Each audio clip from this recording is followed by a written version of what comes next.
Hallelujah. കർത്താവിൽ പ്രിയമുള്ളവരെ, ദൈവവചനം സ്വീകരിക്കുവാനായി കടന്നു വന്ന നിങ്ങൾക്കെല്ലാവർക്കും നമ്മുടെ കർത്താവായ യേശുക്രിസ്തുവിന്റെ സ്നേഹവും സമാധാനവും ആശംസിക്കുകയാണ്.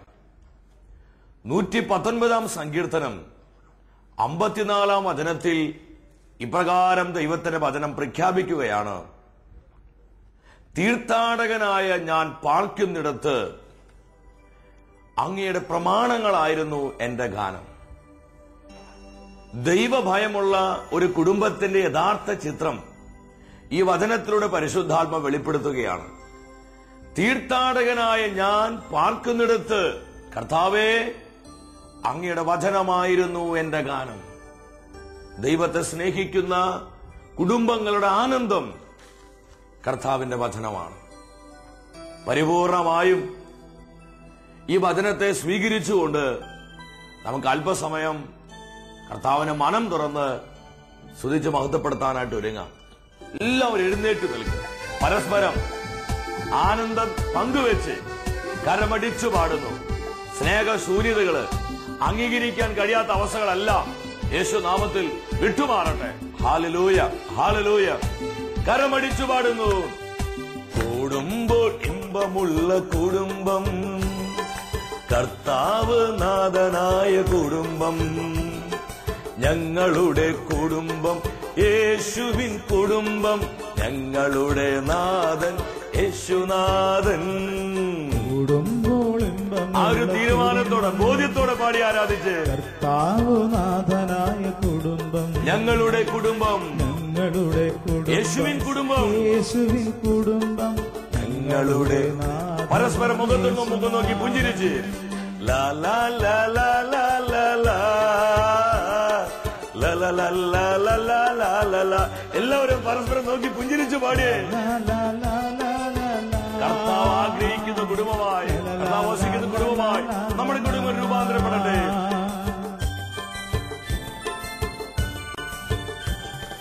പിണക്കമില്ല, വാശിയുമില്ല, ക്ഷമ ഞങ്ങൾ തൻ വിജയമന്ത്രം. കർത്താവിന്റെ അഭിഷേകം കുടുംബങ്ങളിലേക്ക് പകരണമേ. ഞങ്ങൾ തൻ വിജയമന്ത്രം. കൂട്ടായി പ്രവർത്തിച്ച് കൂട്ടായി സ്തുതി ചൊല്ലി ഒന്നായി വളരുന്നു. കൂട്ടായി സ്തുതി ചൊല്ലി ഇതാണ് കുടുംബത്തിന്റെ ശക്തി. കരങ്ങൾ ഉയർത്തി അടിച്ചു പാടുന്നു. ഞങ്ങളുടെ കുടുംബം യേശുവിൻ, ഒരിക്കൽ കൂടെ ഞങ്ങളുടെ കുടുംബം യേശുവിൻ കൂടുമ്പോൾ ഇമ്പമുള്ള കുടുംബം, കർത്താവ് നാഥനായ കുടുംബം, ഞങ്ങളുടെ യേശുവിൻ കുടുംബം, യേശുവിൻ കുടുംബം. പരസ്പരം ആനന്ദിച്ച അഭിഷേകത്തോടെ എല്ലാവരും ലാ ലാ ലാ ലാ ലാ ലാ ലാ ലാ ലാ ലാ ലാ ലാ ലാ ലാ. ആത്മാവിൽ തുള്ളിച്ചാടി പാടിയേ. ലാ ലാ ലാ ലാ ലാ ലാ ലാ ലാ ലാ ലാ ലാ ലാ ലാ ലാ. അപ്പനമ്മയും മക്കൾ ഒരുമിച്ച് ഇതാണ് ഈശോ ആഗ്രഹിക്കുന്ന കുടുംബം. ഈ ആനന്ദത്തിന്റെ കുടുംബമായി മാറണം. ഒരിക്കൽ കൂടെ കരങ്ങൾ നീട്ടി അനുഗ്രഹിക്കണമേ, അഭിഷേകം ചെയ്യണമേ. യേശുവേ, യേശുവേ. ഇരു കരങ്ങളും കർത്താവിന്റെ സാന്നിധ്യത്തിന് മുൻപിലേക്ക് ഉയർത്തു മക്കളെ. യേശു പകരുന്ന അഭിഷേകം സ്വീകരിച്ചുകൊണ്ട് പ്രാർത്ഥിക്കേ. നസ്രത്തിലെ തിരുകുടുംബം പോലെ സ്നേഹത്തിന്റെ, കൃപയുടെ, വിശുദ്ധിയുടെ, പ്രാർത്ഥനയുടെ, പരസ്പരം പങ്കുവെക്കലിന്റെ അനുഗ്രഹീത ഭവനങ്ങളായി നമ്മുടെ ഭവനങ്ങൾ രൂപാന്തരപ്പെടുവാൻ യേശുവിനെ വിളിച്ചു പ്രാർത്ഥിക്കുന്നു. യേശുവേ, വരണമേ, വരണമേ. ഞങ്ങളുടെ കുടുംബത്തിലേക്ക് വരണമേ. ഞങ്ങളുടെ കുടുംബം നേരിടുന്ന തകർച്ചകളിലേക്ക് വരണമേ. ഞങ്ങളുടെ കുടുംബത്തിലുള്ള എല്ലാ അശുദ്ധികളിലേക്ക് വരണമേ. ഞങ്ങളുടെ കുടുംബത്തിന്റെ എല്ലാ പ്രതിസന്ധികളിലേക്ക് വരണമേ. യേശുവേ, വരണമേ. Hallelujah, hallelujah, hallelujah. പരസ്പരം സ്നേഹിക്കാനുള്ള കൃപ നൽകണമേ. പരസ്പരം ക്ഷമിക്കാനുള്ള കൃപ നൽകണമേ. പരസ്പരം വിട്ടുവീഴ്ചയ്ക്ക് തയ്യാറാകാനുള്ള കൃപ നൽകണമേ. പരസ്പരം പ്രോത്സാഹിക്കാനുള്ള കൃപ തരണമേ. പരസ്പരം പ്രാർത്ഥിക്കാനുള്ള കൃപ നൽകണമേ. സ്നേഹശൂന്യതകൾ യേശു നാമത്തിൽ വിട്ടുപോകട്ടെ. വെറുപ്പ് വൈരാഗ്യങ്ങൾ യേശുനാമത്തിൽ വിട്ടുമാറട്ടെ. മുൻ കോപത്തിൻ ദൂഷ്യ സ്വഭാവങ്ങൾ യേശു നാമത്തിൽ വിട്ടുമാറട്ടെ. തകർന്ന കുടുംബ ബന്ധങ്ങൾ യേശു നാമത്തിൽ പുനഃസ്ഥാപിക്കപ്പെടട്ടെ. ഡൈവോഴ്സിന് വേണ്ടി ചിന്തിക്കുന്ന ആഗ്രഹിക്കുന്ന ദമ്പതികൾ യേശുവിന്റെ നാമത്തിൽ ഒരുമിച്ച് ചേർക്കപ്പെടട്ടെ. എല്ലാ പൈശാചികമായ സ്വാധീനങ്ങളിൽ നിന്ന്, പാപത്തിന്റെ അടിമത്വത്തിൽ നിന്ന് ഓരോ കുടുംബങ്ങളെയും വിശദീകരിച്ച് അനുഗ്രഹിക്കണമേ. പരിശുദ്ധാത്മാവേ വരിക, ഞങ്ങളുടെ ഭവനങ്ങളിലേക്ക് വരിക, ഞങ്ങളുടെ ഭവനങ്ങളിലേക്ക് വരിക. അഭിഷേകം ചെയ്യുക. ക്ഷമിക്കുവാൻ, സ്നേഹിക്കുവാൻ, വിട്ടുകൊടുക്കുവാൻ, സ്വയം സമർപ്പിക്കുവാൻ ഞങ്ങൾ അഭിഷേകം ചെയ്യുക. Annoy annoy annoy. ഓരോ കുടുംബങ്ങളിലും ഈ അഭിഷേകം കത്തി പടരട്ടെ. ഫയർ. ലോകത്തിന് വിവിധ ഭാഗങ്ങളിൽ ഈ ആത്മീയ ശുശ്രൂഷയുടെ ഭാഗമായി പ്രാർത്ഥിച്ചുകൊണ്ടിരിക്കുന്ന അനേകായിരം കുടുംബങ്ങളിൽ കർത്താവിന്റെ മഹത്വം ഇറങ്ങി വരട്ടെ, ഇറങ്ങി വരട്ടെ. Feel feel feel. Glory glory glory.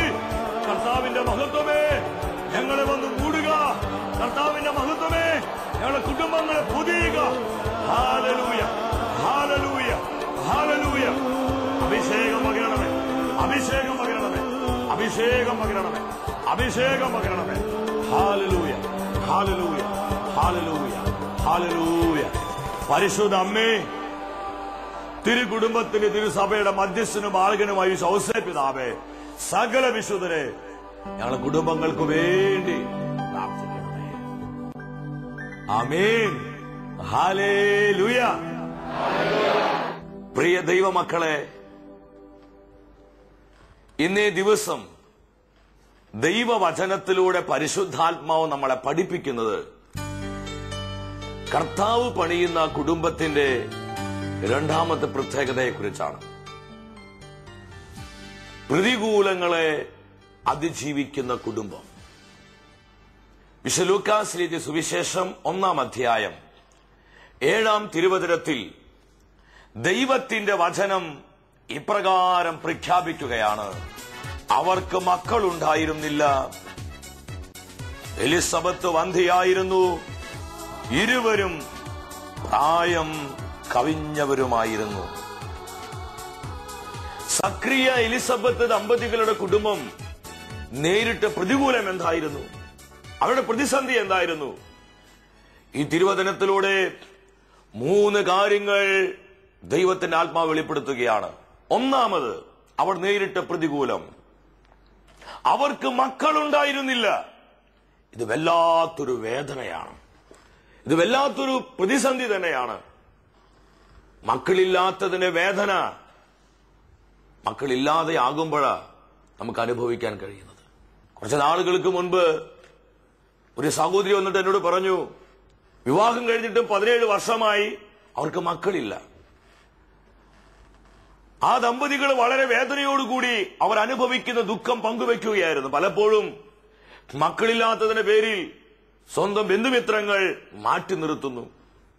കുടുംബത്തിൽ പ്രത്യേകമായ ആവശ്യങ്ങൾ വരുമ്പോൾ ഇവരെ മനഃപൂർവ്വം അവഗണിക്കുന്നു. അതിന്റെ കാരണം അവർക്ക് മക്കളില്ലാത്തതാണ്. വചനം പറയുന്ന അവർക്ക് മക്കളുണ്ടായിരുന്നു. രണ്ടാമത്, ആ കുടുംബം നേരിട്ട പ്രതിസന്ധി എന്താണ്? എലിസബത്ത് വന്ധ്യയായിരുന്നു. മാനുഷികമായി പറഞ്ഞാൽ കുഞ്ഞുങ്ങളുണ്ടാവാനുള്ള യാതൊരു സാധ്യത എലിസബത്തിനില്ല. കാരണം എലിസബത്തിന്റെ ഉദരം വന്ധ്യമാണ്. ആ കാലഘട്ടത്തിൽ മക്കളില്ലാത്തവർ എന്ന് പറഞ്ഞാൽ യഹൂദ സംസ്കാരത്തിൽ ശപിക്കപ്പെട്ടവരെന്നാണ് അർത്ഥം. സമൂഹം ഇവരെ വളരെ നിന്ദയോടെ വീക്ഷിച്ചു. പലരും ഇവരുടെ ആ ദൈവഭയത്തെയും കർത്താവിനോടുണ്ടായിരുന്ന വിശ്വസ്തതയൊക്കെ ചോദ്യം ചെയ്തു. ദൈവം സ്നേഹിക്കുന്ന വ്യക്തികളാണെങ്കിൽ ഇവർക്ക് ഇങ്ങനെ സംഭവിക്കുമെന്ന് പറഞ്ഞ് പലരും ഇവരെ കളിയാക്കിയിട്ടുണ്ടാകും, പുച്ഛിച്ചിട്ടുണ്ടാകാം. ഇതെല്ലാം അവർ നേരിട്ട പ്രതിസന്ധികളായിരുന്നു. മൂന്നാമത് വചനം പറയുകയാണ്, അവർ ഇരുവരും പ്രായം കവിഞ്ഞവരുമായിരുന്നു. ഇനി മക്കൾ ഉണ്ടാവാനുള്ള എല്ലാ സാധ്യതകളും അസ്തമിച്ചു. ഈ ശുശ്രൂഷയിൽ വിവാഹം കഴിഞ്ഞിട്ടും വർഷങ്ങളായി മക്കളില്ലാതെ വേദനിക്കുന്ന ദമ്പതികൾ പങ്കെടുക്കുന്നുണ്ടോ? എങ്കിൽ ഇത് നിങ്ങൾക്ക് കർത്താവ് നൽകുന്ന ദൂതാണ്. നമ്മുടെ കുടുംബങ്ങളിൽ അപ്രകാരമുള്ള വ്യക്തികളുണ്ടോ? നമ്മുടെ ബന്ധുമിത്രങ്ങളിലുണ്ടോ? പല ഡോക്ടേഴ്സിനും മാറി മാറി കണ്ടു. പക്ഷെ അവരെല്ലാം പറയുന്നത് കുഞ്ഞുങ്ങൾ ഉണ്ടാവാൻ വലിയ കുഴപ്പങ്ങളൊന്നും കാണുന്നില്ല. പക്ഷേ മക്കൾ ഉണ്ടാകുന്നില്ല. മക്കളില്ലാതെ വേദനിക്കുന്ന അനേകം ദമ്പതികളെ ഈ ശുശ്രൂഷയിൽ കർത്താവ് കണ്ടുകൊണ്ടിരിക്കുന്നുണ്ട്. സഹോദര, സഹോദരി, നിന്റെ കണ്ണുനീരിന് കർത്താവ് ഉത്തരം തരികയാണ്. നീ അനുഭവിക്കുന്ന പ്രതികൂലത്തിന് കർത്താവ് ഉത്തരം തരികയാണ്. നിന്റെ തകർന്ന ജീവിതത്തിന്റെ അവസ്ഥയ്ക്ക് കർത്താവ് ഉത്തരം തരികയാണ്. പരിപൂർണമായിട്ട് വിശ്വസിക്കുക. എലിസബത്ത് സക്രിയ ദമ്പതികളുടെ കുടുംബം അവർ ദൈവഭയമുള്ള കുടുംബമായിരുന്നു. പക്ഷേ പ്രതിസന്ധികൾ അവരുടെ മുൻപിലുണ്ടായിരുന്നു. ഈ വചനത്തിലൂടെ ദൈവത്തിന്റെ ആത്മാവ് മറ്റൊരു തലം നമ്മളെ പഠിപ്പിക്കുകയാണ്. കർത്താവ് വസിക്കുന്ന കുടുംബമാണെങ്കിലും ആ കുടുംബങ്ങളിൽ തകർച്ചകൾ വരാം, പ്രതിസന്ധികൾ വരാം, രോഗങ്ങൾ വരാം, കഷ്ടനഷ്ടങ്ങൾ വരാം.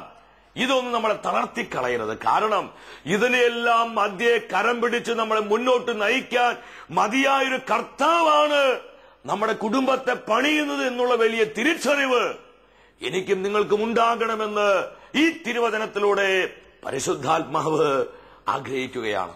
വിവാഹം കഴിഞ്ഞിട്ട് മക്കളില്ലാതെ നിങ്ങൾ വേദനിക്കുകയാണെങ്കിൽ നിങ്ങൾ പരിപൂർണമായി കർത്താവിന്റെ വചനത്തിൽ വിശ്വസിക്കുക. വചനം പറയുന്നു, ചില വാഗ്ദത്ത വചനങ്ങൾ നിങ്ങൾ എഴുതിയെടുക്കുന്നവർ പെട്ടെന്ന് എഴുതിയെടുക്കുക. യെശയ്യായുടെ പുസ്തകം 66 അധ്യായം 9 വചനത്തിൽ കർത്താവ് ചോദിക്കുകയാണ്, ഞാൻ പ്രസവത്തോളം എത്തിച്ചിട്ട് പ്രസവം ഉണ്ടാകാതിരിക്കുമോ? ജന്മം നൽകുന്ന ഞാൻ തന്നെ ഗർഭപാത്രം അടച്ചു കളയുമോ? ഈ വചനം ഏറ്റുപറഞ്ഞ് നിങ്ങൾ എന്നും പ്രാർത്ഥിക്കുക. വീണ്ടും സാമുവേൽ പ്രവാചകന്റെ 1 പുസ്തകം 1 അധ്യായം 19 20 വചനങ്ങളിൽ പറയുന്നു, ഹന്ന എൽക്കാന ദമ്പതികൾ വർഷങ്ങളായിട്ട് അവർക്ക് കുഞ്ഞുങ്ങളില്ലായിരുന്നു. എന്നാൽ അവർ ഒരുമിച്ച് കർത്താവിനെ ആരാധിച്ചതിനു ശേഷം അവർ ദാമ്പത്യ ആ ധർമ്മത്തിൽ ഏർപ്പെട്ടു. വചനം പറയുകയാണ്, എൽക്കാന ഹന്ന ദമ്പതികളെ കർത്താവ് അനുഗ്രഹിച്ചു. അവർക്കൊരു കുഞ്ഞിനെ കർത്താവ് കൊടുത്തു. ആ കുഞ്ഞിന്റെ പേരാണ് സാമുവേൽ. വീണ്ടും ഉൽപ്പത്തിയുടെ പുസ്തകം 30 അധ്യായം 23 24 വചനങ്ങളിലോട്ട് വരിക. അവിടെ പരിശുദ്ധാത്മ പറയുകയാണ്, റാഹേലിനെ കർത്താവ് പ്രത്യേകമായി ഓർമ്മിച്ചു. അവളുടെ വന്ധ്യത കർത്താവ് എടുത്തു മാറ്റി. ഉദരഫലം നൽകി കർത്താവ് അവളെ അനുഗ്രഹിച്ചു. ആ കുഞ്ഞിന്റെ പേരായിരുന്നു ജോസഫ്. ഈ വചനങ്ങളിലൂടെയെല്ലാം കർത്താവ് നമ്മളെ പഠിപ്പിക്കുന്നത്, മെഡിക്കൽ സയൻസ് എന്തു വേണമെങ്കിലും പറയട്ടെ, സാഹചര്യങ്ങൾ എന്തുമാത്രം പ്രതികൂലമാകട്ടെ, ഉദരഫലം എന്നുള്ള ദൈവിക വാഗ്ദത്തം കൊണ്ട് ഓരോ ദമ്പതികളെയും നിറയ്ക്കുവാൻ, അനുഗ്രഹിക്കുവാൻ കർത്താവ് ശക്തനാണെന്ന് ഈ തിരുവചന സന്ദേശത്തിലൂടെ പരിശുദ്ധാത്മ നമ്മളെ പഠിപ്പിക്കുകയാണ്. പ്രിയ ദൈവമക്കളെ, മറ്റൊരു കാര്യം നമ്മൾ ശ്രദ്ധിക്കുക. ഇന്ന് നമ്മുടെ കുടുംബം നേരിടുന്ന പ്രതിസന്ധി എന്താണ്? ചില കുടുംബങ്ങളുടെ പ്രതിസന്ധി സാമ്പത്തിക തകർച്ചകളാകാം, കടബാധ്യതകളാകാം. കർത്താവ് നമ്മുടെ കുടുംബത്തെ പണിയുമ്പോഴും സാമ്പത്തിക തകർച്ചകളൊക്കെ വരാം. പക്ഷെ നിങ്ങൾ അസ്വസ്ഥരാകരുത്. ഈ തകർച്ചകളിൽ നമ്മളെ മുന്നോട്ട് നയിക്കാൻ കർത്താവ് ശക്തനാണ്. ചില കുടുംബങ്ങൾ നേരിടുന്ന പ്രതികൂലം വിട്ടുമാറാത്ത രോഗങ്ങളായിരിക്കാം. വർഷങ്ങളായി മെഡിസിൻ എടുത്തിട്ടും വിട്ടുമാറാത്ത രോഗങ്ങളുമായി വേദനിക്കുന്ന പല കുടുംബങ്ങളെ ഈ ശുശ്രൂഷയിൽ കർത്താവ് കാണുന്നുണ്ട്. വേറെ ചിലരുടെ പ്രശ്നം കുടുംബ കലഹമായിരിക്കാം. നമ്മുടെ കുടുംബം നേരിടുന്ന പ്രതികൂലം എന്തുമാവട്ടെ, കർത്താവിന്റെ വാഗ്ദാനങ്ങളിൽ പരിപൂർണമായിട്ട് വിശ്വസിക്കുക. നമ്മുടെ കുടുംബങ്ങളെ കർത്താവാണോ പണിയുന്നത് എങ്കിൽ നമ്മുടെ കുടുംബങ്ങളെ കൃത്യതയോടെ നയിക്കുവാൻ, ലക്ഷ്യസ്ഥാനത്ത് എത്തിക്കുവാൻ നമ്മുടെ കുടുംബങ്ങളെ കുറിച്ച് കർത്താവ് എന്താണ് ആഗ്രഹിക്കുന്നത് അതാ കുടുംബത്തിൽ സംഭവിക്കുവാൻ കർത്താവ് മതിയായവനാണ്. ഒരിക്കൽ ഞാൻ ഓർക്കുകയാണ്, ഒരു ബൈബിൾ കൺവെൻഷന് വേണ്ടി പോയപ്പോൾ, ആ കൺവെൻഷൻ കഴിഞ്ഞപ്പോൾ ഒരു കുടുംബം പ്രാർത്ഥിക്കാനായിട്ട് വന്നു. മത്തച്ചൻ എന്നാണ് ആ സഹോദരന്റെ പേര്. അദ്ദേഹത്തിന്റെ ഭാര്യയുടെ പേര് ആനിയമ എന്നാണ്. 3 ആൺമക്കളെ കർത്താവ് അവർക്ക് നൽകിയിട്ടുണ്ട്. ഞാൻ ഈ മത്തച്ചേട്ടനോട് ചോദിച്ചു, ചേട്ടായി 3 ആൺപിള്ളേരുണ്ടല്ലോ, ഇവരുടെ പേരെന്താ? ആ കുഞ്ഞുങ്ങളുടെ പേര് തന്നെ എന്നെ വല്ലാതെ സന്തോഷിപ്പിച്ചു. അദ്ദേഹം പറഞ്ഞു, ഇത് മൂത്ത മകനാണ്, ഇവന്റെ പേരാണ് അബ്രഹാം. ഞാൻ പറഞ്ഞു, കൊള്ളാം, വളരെ നന്നായിരിക്കുന്നു. അദ്ദേഹം വീണ്ടും പറഞ്ഞു, ഇത് 2ാമത്തെ കുഞ്ഞ്, ഇവന്റെ പേരാണ് ഇസഹാക്ക്. എനിക്ക് വീണ്ടും ഒത്തിരി സന്തോഷം തോന്നി. ഞാൻ പറഞ്ഞു, വളരെ നന്നായിരിക്കുന്നു. വീണ്ടും അദ്ദേഹം പറഞ്ഞു, ഇത് 3ാമത്തെ കുഞ്ഞ്, ഇവന്റെ പേരാണ് യാക്കോബ്. നമ്മുടെ പൂർവ്വപിതാക്കന്മാരുടെ ആ പേരുകളും 3 ആമ്പിളാർക്ക് ഇട്ടിരിക്കുക. എന്നാൽ ഇവരുടെ വിഷയം 3.5 കോടി കടബാധ്യതയാണ് ഇവർക്കുള്ളത്. വളരെയധികം സാമ്പത്തികമായ ബാധ്യത അനുഭവിക്കുന്ന കുടുംബമായിരുന്നു. പ്രിയമുള്ളവരെ, എന്നാൽ ഈ മത്തച്ചൻ എന്ന് പറയുന്ന ആ കുടുംബനാഥൻ എന്നോട് പങ്കുവെച്ചതാണ്, സഹോദര, ഞങ്ങൾക്ക് 3.5 കോടി രൂപയുടെ കടബാധ്യതയുണ്ട്. എങ്കിലും ഞങ്ങൾ നിരാശിതരല്ല, ഞങ്ങൾ അസ്വസ്ഥരല്ല. കാരണം ഞങ്ങൾക്കറിയാം ഞങ്ങളുടെ കർത്താവ് അത്ഭുതങ്ങൾ ചെയ്യുന്നവനാണെന്ന്. ജെറമിയ പ്രവാചകന്റെ പുസ്തകം 32-ാം അധ്യായം 27-ാം വചനത്തിൽ കർത്താവ് നമ്മോട് ചോദിക്കുന്നുണ്ട്. ഇനി ചോദ്യം നമ്മോട് ഓരോരുത്തരോടുമാണ് കർത്താവ് ചോദിക്കുന്നത്. എന്താ ചോദിക്കുന്നത്? എനിക്ക് അസാധ്യമായി എന്തെങ്കിലും ഉണ്ടോ? ഞാൻ സകല മർത്യരുടെയും ദൈവമല്ലേ? എനിക്ക് അസാധ്യമായി എന്തെങ്കിലും ഉണ്ടോ? പ്രിയ സഹോദര സഹോദരി, നീ ഈ വചനത്തിൽ വിശ്വസിക്കുന്നുവോ? കർത്താവിന് അസാധ്യമായിട്ട് എന്തെങ്കിലും ഉണ്ടോ? ഒന്നും തന്നെ ഇല്ല. ഈ സൃഷ്ട പ്രപഞ്ചത്തെ ഒറ്റ വാക്കുകൊണ്ട് സൃഷ്ടിച്ച ആയിരക്കണക്കിന് മിൽക്കി വേ, ആകാശഗംഗകളെ, നക്ഷത്രങ്ങളെ, കോടാനുകോടി നക്ഷത്ര ജാലങ്ങളെ സൃഷ്ടിച്ച കർത്താവിനെ നിന്റെ കുടുംബം നേരിടുന്ന പ്രതികൂലങ്ങളിലും പ്രതിസന്ധികളിലും തകർച്ചകളിലും ഇടപെടാനാണ് വിഷയം. ആ മത്തച്ചേട്ടൻ പറഞ്ഞപ്പോൾ എന്റെ കണ്ണു തുറന്നു. അദ്ദേഹം പറയാ, പക്ഷെ ഞങ്ങൾ അസ്വസ്ഥരല്ല, കാരണം ഞങ്ങളുടെ കർത്താവ് വലിയവനാണ്. സാമ്പത്തികമായി ഒരുപാട് ബാധ്യത അനുഭവിക്കുമ്പോഴും ക്രിസ്തുവിന്റെ സമാധാനത്തിൽ ആ കുടുംബം പരസ്പരം സ്നേഹിച്ച് മുന്നോട്ട് പോയിക്കൊണ്ടിരിക്കുക. ഞാൻ പറയട്ടെ ദൈവമക്കളെ, കർത്താവ് പണിയുന്ന കുടുംബങ്ങൾ ഇതുപോലെയാണ്. തകർച്ചകളുടെ മധ്യേ, വേദനകളുടെ മധ്യേ, പ്രതികൂലങ്ങളുടെ മധ്യേ പരസ്പരം പരാതി പറയാതെ, പിറുപിറുക്കാതെ അവർ ക്രിസ്തുവിന്റെ സ്വസ്ഥതയിൽ മുന്നോട്ട് പോകും. വിശുദ്ധ ലൂക്കാസ് എഴുതിയ സുവിശേഷം 1-ാം അധ്യായം 37-ാം വചനത്തിൽ വചനം വെളിപ്പെടുത്തുകയാണ്, ദൈവത്തിനൊന്നും അസാധ്യമല്ല. പ്രതികൂലങ്ങളിൽ, പ്രതിസന്ധികളിൽ ഭാരപ്പെടുന്ന ഒരു കുടുംബമാണോ സഹോദര സഹോദരി നിന്റെ കുടുംബം? ഈ വചനത്തെ മുറുകെ പിടിക്കുക. നമ്മുടെ ആത്മീയ കൂട്ടായ്മയിൽ നമ്മുടെ ഔട്ട്റീച്ച് ശുശ്രൂഷകളൊക്കെ, പുറമെയുള്ള ശുശ്രൂഷകളൊക്കെ കോർഡിനേറ്റ് ചെയ്യുന്ന കർത്താവിന്റെ പ്രിയപ്പെട്ട ദാസൻ സഹോദരൻ വിൻസെന്റ്, അദ്ദേഹത്തിന് 3 പെൺമക്കളാണ്. അദ്ദേഹത്തിന് ഭാര്യ ലിസി ചേച്ചി. ഇവർ കുടുംബമായി കർത്താവിനെ ആരാധിച്ച് ദൈവരാജ്യത്തിന്റെ ശുശ്രൂഷ ചെയ്ത് അവർ ഇന്ന് വളരെ ആനന്ദത്തോടെ മുന്നോട്ട് പോയിക്കൊണ്ടിരിക്കുക. കൂട്ടായ്മയിലെ ഒരു അംഗം എന്ന നിലയിൽ പറയുന്നതല്ല. കർത്താവിന് മഹത്വം ഉണ്ടാകട്ടെ. ഞാൻ അദ്ദേഹത്തെ പലപ്പോഴും ശ്രദ്ധിച്ചപ്പോൾ കണ്ടൊരു കാര്യം, 1 സെന്റ് സ്ഥലം പോലും അദ്ദേഹത്തിന് സ്വന്തമായിട്ടില്ല. വീട് പോട്ടെ, സ്വന്തം ഒരു ഭവനമില്ല. 1 സെന്റ് സ്ഥലം പോലും സ്വന്തമായിട്ടില്ല. 3 പെൺകുട്ടികളാണ്. എന്നാൽ കർത്താവിൽ ആനന്ദിച്ച് തന്റെ ഇല്ലായ്മകളെ ഓർത്ത് വലിയ പരാതിയൊന്നും ഇല്ലാതെ കർത്താവിന്റെ വാക്കുകളിൽ വിശ്വസിച്ച് ആ കുടുംബം മുന്നോട്ട് പോയിക്കൊണ്ടിരിക്കുക. ഈ 3 പെൺകുട്ടികളുടെ പ്രത്യേകത, അവർ നല്ല മിടുക്കി കുട്ടികളാണ്. നന്നായി പഠിക്കും, നന്നായി പ്രാർത്ഥിക്കും, വിശുദ്ധിയോടെ അവർ ആ കുഞ്ഞുങ്ങൾ ജീവിക്കുക. എനിക്ക് ഉറപ്പുണ്ട് ആ കുഞ്ഞുങ്ങൾ സഭയ്ക്ക്, സമൂഹത്തിന് ഒരു അനുഗ്രഹമായിട്ട് മാറുമെന്ന്. തന്റെ ഈ ഇല്ലായ്മകളിലും സ്വന്തമായി 1 സെന്റ് സ്ഥലം പോലും ഇല്ലാതെ അദ്ദേഹം ദൈവരാജ്യത്തിന് ശുശ്രൂഷ ചെയ്ത് നടക്കുമ്പോൾ അനേകർ അദ്ദേഹത്തോട് ചോദിച്ചിട്ടുണ്ട്, നീ എന്ത് കണ്ടെങ്കിലും നടക്കണേ? 3 പെൺപിള്ളേരല്ലേ, അവരുടെ ഭാവി നോക്കണ്ടേ, അവർക്കൊരു ജീവിതം വേണ്ടേ? നീ എന്തെങ്കിലും വേറെ കാര്യങ്ങൾ ചെയ്ത് ജീവിക്കാൻ പറഞ്ഞ് പലരും അദ്ദേഹത്തെ ഉപദേശിച്ചിട്ടുണ്ട്. പക്ഷെ അദ്ദേഹത്തിന് നല്ല ഉറപ്പാണ്, കർത്താവിനെ അന്വേഷിക്കുന്നവർക്ക് ഒന്നിനും കുറവുണ്ടാവുകയില്ല. സിംഹക്കുട്ടികൾ ഇരക്കെട്ടാതെ വിശന്ന് വലഞ്ഞാലും കർത്താവിനെ അന്വേഷിക്കുന്ന, കർത്താവിനെ സ്നേഹിക്കുന്ന കുടുംബങ്ങളെ കർത്താവ് പരിപാലിക്കും. ഞാൻ വിശ്വസിക്കുന്നു ആ കുടുംബത്തെ കർത്താവ് അനുഗ്രഹിക്കും. അവർക്ക് ആവശ്യമായിട്ടുള്ളതെല്ലാം നൽകി കർത്താവ് അവരെ വളർത്തും. ദൈവത്തിന്റെ സമയത്ത് ദൈവം പ്രവർത്തിക്കും. മക്കളെ, പ്രതികൂലങ്ങളെ കണ്ട് നിങ്ങൾ ആരും അസ്വസ്ഥരാകരുത്. പ്രതിസന്ധികളെ കണ്ട് നിങ്ങൾ നിരാശപ്പെടരുത്. എനിക്കൊന്നുമില്ലല്ലോ, എന്റെ കുടുംബം ഇങ്ങനെയാണല്ലോ, എന്റെ മക്കളുടെ അവസ്ഥ ഇതാണല്ലോ, സമ്പത്തില്ലല്ലോ, സൗന്ദര്യമില്ലല്ലോ, ആരോഗ്യമില്ലല്ലോ, കഴിവുകളില്ലല്ലോ, ഒറ്റപ്പെടുത്തലുകളാണല്ലോ, അവഗണനയാണല്ലോ, പരിഹാസങ്ങളാണല്ലോ, കർത്താവിന് വേണ്ടി നിന്നിട്ടും ഈ തകർച്ചകളാണല്ലോ, ഈ സഹനങ്ങളിലാണോ വരുന്നത് എന്ന് ചിന്തിച്ച് മനം മടുത്ത് പുറകോട്ട് പോകരുത്. മക്കളെ, പരിശുദ്ധാത്മാവ് വളരെ വ്യക്തമായി പറയുന്ന അപ്രകാരം വിഷമിക്കുന്ന, ഭാരപ്പെടുന്ന അനേകം കുടുംബങ്ങൾ ഈ കൂട്ടായ്മയിലുണ്ട്. ഇതാ ആ കുടുംബങ്ങളിലേക്കൊരു നവമായ അഭിഷേകം ഇപ്പോൾ വ്യാപരിച്ചുകൊണ്ടിരിക്കുക. നിങ്ങൾ സ്വീകരിച്ചു പ്രാർത്ഥിക്കേ. നമുക്ക് വീണ്ടും സക്രിയ എലിസബത്ത് ദമ്പതികളുടെ കുടുംബത്തിലോട്ട് വരാം. എന്താ ഉണ്ടായേ? ഈ പ്രതിസന്ധികളെല്ലാം ഉണ്ടായെങ്കിലും അവർ വിശ്വസ്തയോടെ കർത്താവിന് വേണ്ടി നിന്നു. ഈ പ്രതികൂലങ്ങളിലും അവർ പൂർണ്ണമായും കർത്താവിനെ ആശ്രയിച്ചു. അവർ പരാതി പറഞ്ഞില്ല, പിറുപിറുത്തില്ല. ഞാനൊരു കാര്യം ആത്മാവിൽ വിളിച്ചു പറയട്ടെ മക്കളെ, പ്രതികൂലങ്ങളിലൂടെ കടന്നു പോകുമ്പോഴാണ് നമ്മൾ യഥാർത്ഥത്തിൽ ആരാണെന്ന് വെളിപ്പെടുന്നത്.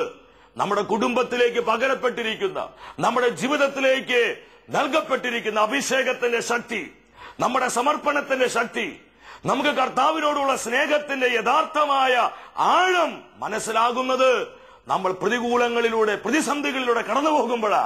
ഇവർ വിശ്വസ്തയോടെ കർത്താവിന് വേണ്ടി നിന്നു. എന്താ ഉണ്ടായേ? വിശുദ്ധ ലൂക്കായുടെ സുവിശേഷം 1-ാം അധ്യായം 25-ാം വചനത്തിൽ അവിടെ നമ്മുടെ എലിസബത്ത്, നമ്മുടെ വല്യമ്മച്ചി കർത്താവിൽ ആനന്ദിച്ചുകൊണ്ട് വല്യമ്മച്ചി എന്താ പറഞ്ഞതറിയോ? കർത്താവ് എന്നെ കടാക്ഷിച്ച്, എന്നെ അനുഗ്രഹിച്ച് മനുഷ്യരുടെ മുൻപിലുള്ള എന്റെ അപമാനത്തെ നീക്കി തന്നിരിക്കുന്നു. നമുക്കൊക്കെ അറിയാം, നമ്മുടെ കർത്താവായ യേശു ക്രിസ്തുവിന്റെ വരവിന് മുന്നോടിയായി ലോകത്തൊരുക്കുവാൻ സ്വർഗം അയച്ച പ്രവാചകനെ ജന്മം കൊടുത്ത കുടുംബമായി, ജന്മം കൊടുത്ത മാതാപിതാക്കളായി കർത്താവ് ഈ ദമ്പതികളെ അത്യധികമായി ഉയർത്തുകയാണ്. സഹോദര സഹോദരി, പ്രതികൂലങ്ങളിലും പ്രതീക്ഷ കൈവിടാതെ, പ്രത്യാശ നഷ്ടപ്പെടുത്താതെ കർത്താവിനെ മുറുകെ പിടിക്കാൻ പറ്റൂ, കർത്താവിനെ ആശ്രയിക്കാൻ പറ്റൂ. അത്ഭുതങ്ങളെ പൊട്ടിത്തെറിക്കാണാം. കർത്താവ് പണിയുന്ന കുടുംബത്തിന്റെ രണ്ടാമത്തെ പ്രത്യേകത നമ്മൾ ഇന്നത്തെ വചന ശുശ്രൂഷയിലൂടെ പഠിക്കുകയായിരുന്നു. പ്രതികൂലങ്ങളെ അതിജീവിക്കുന്ന കുടുംബം. ഈ ഒരു അഭിഷേകം നമ്മുടെ കുടുംബങ്ങളിലേക്കും കുടുംബാംഗങ്ങളിലേക്കും സമൃദ്ധമായി ഒഴുകട്ടെ. നമ്മുടെ ജീവിതങ്ങളെ, കുടുംബങ്ങളെ പൂർണ്ണമായും കർത്താവിന് സമർപ്പിക്കുക. നിങ്ങളുടെ വ്യക്തിപരമായ നിയോഗങ്ങളെയും നിങ്ങളുടെ കുടുംബത്തിന്റെ സമസ്ത ആവശ്യങ്ങളെയും കർത്താവ് സമൃദ്ധമായി അനുഗ്രഹിക്കട്ടെ.